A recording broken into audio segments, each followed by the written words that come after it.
There's the Pleiades.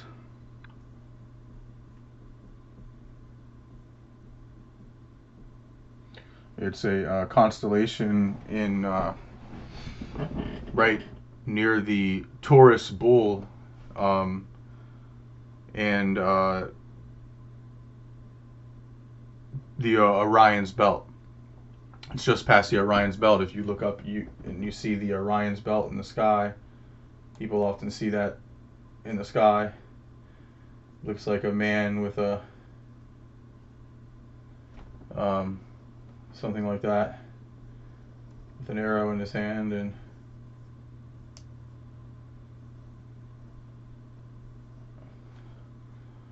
you'll see the bull right here. The bull kind of looks like this, and then to the right of that, just to the side of that bull, to the right of it, you'll see the 7 stars. It looks something like this.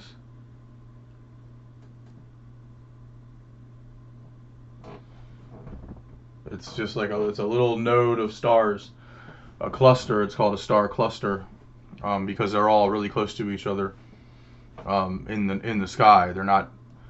They're bright because they're relatively so close to the Earth. They're fairly close to our solar system.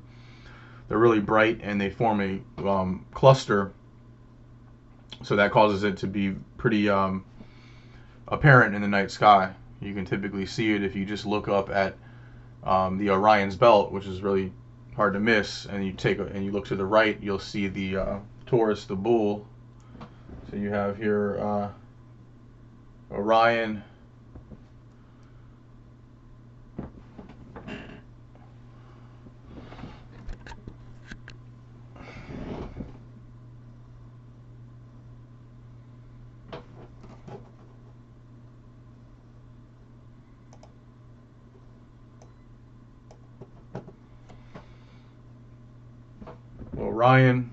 you have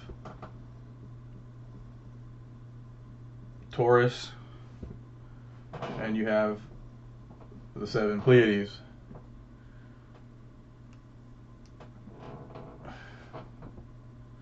Which are known as the 7 stars. The 7 stars are a cluster of stars in the night sky that have been known for thousands of years. They've been documented and recorded for thousands of years. So they are. This would kind of be what it looks like on a larger scale.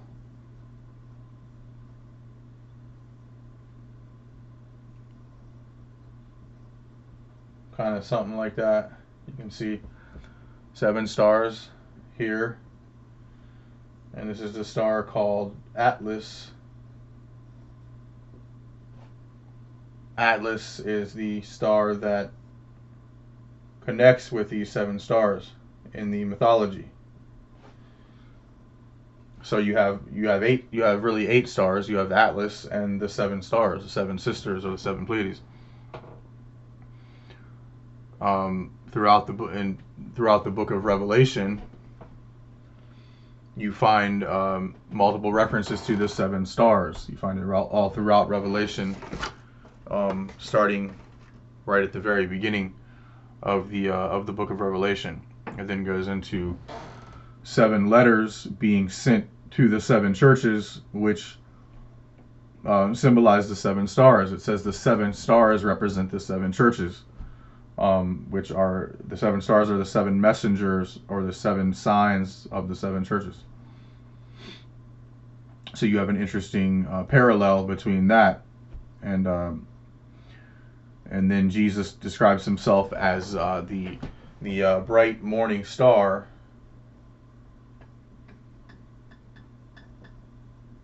which is the planet, which is known to be the planet Venus. But interestingly, he goes further and he says, I am the bright and morning star, and I am in the midst of the I will be in the midst of the 7 stars, or I am in the midst of the 7 stars.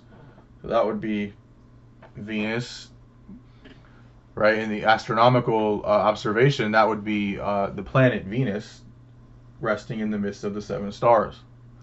That's what you would want to look for um, in the night sky. And I didn't know, I actually didn't know that that is a common thing, that Venus actually gets close to the Pleiades all of the time, gets closer and closer, and then it gets farther away. It will only rest in the middle of the 7 stars from looking at the astronomy program once every 235 years. It only rests directly in the middle once in every 235 years. So the odds would be very astronomical that if I am right about this, that Venus was making its path toward the 7 stars of the Pleiades in 92 A.D. when John wrote the 7 letters. When John was writing the in the book of Revelations, the pay attention to this sign that is now and will be in the future, describing it as the sign of the Son of Man. But lo and behold, I looked through the astronomy program and I found that in 92 A.D., when John was, scholars believe that was when John was actually writing and sending out the letters, that Venus was actually making its close approach to the Pleiades. As John was sitting on the island of Patmos, and he sent the letters out to the 7 churches. Now, it would be even crazier if the layout of the 7 churches in Asia Minor actually fit the pattern of the 7 stars of the Pleiades, and Atlas fit the exact location of the island of Patmos. That would make it even crazier. That would absolutely, undeniably confirm that everything I'm saying is accurate and is the proper interpretation of what this is talking about in the book of Revelations, and that's exactly what it does. I looked at using the Google Earth program and looking up the 7 geophysical locations of the 7 churches, aligning those together in Asia Minor, along with the island of Patmos where John was writing his letter. The physical locations align exactly with the 7 churches, almost to the T, and the physical location of Patmos to a T would align with the star Atlas. So in 92 AD, Venus was just approaching Atlas, making its pass over Atlas, which is also Patmos, where John was writing his letter from Patmos to the 7 churches, referring to them as the 7 stars. And then Venus, every 8 years, will continue to get closer. So you have, in about 100 AD, it was probably about here, and then 108, it passed through here, and by 132 AD, it's resting directly in the middle of the 7 stars. So I have almost no doubt that the people who read and interpreted these letters in Asia Minor would have fully understood the sign of the bright and morning star aligning with the 7 stars. They would have probably seen this sign, this coming sign, as a motivation and a sign of the Son of Man to encourage the church to come together and perhaps form a group around that concept. I think I personally think that's what happened in 132 AD in Asia Minor after they read these letters, and I believe that did encourage and bolster the church community in Turkey and Asia Minor. within the community of the seven churches that read these letters, leading, of course, to future events and in Christianity and Christian history. And this, of course, this sign continues to happen every 235 years.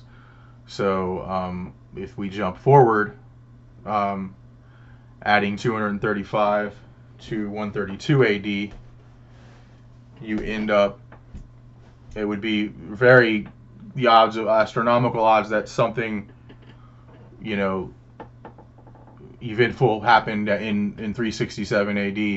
I mean, what would be the odds that the second alignment would align with the very same year that the book of Revelations was first codified in the New Testament Bible? That's actually precisely what happened in 367 AD.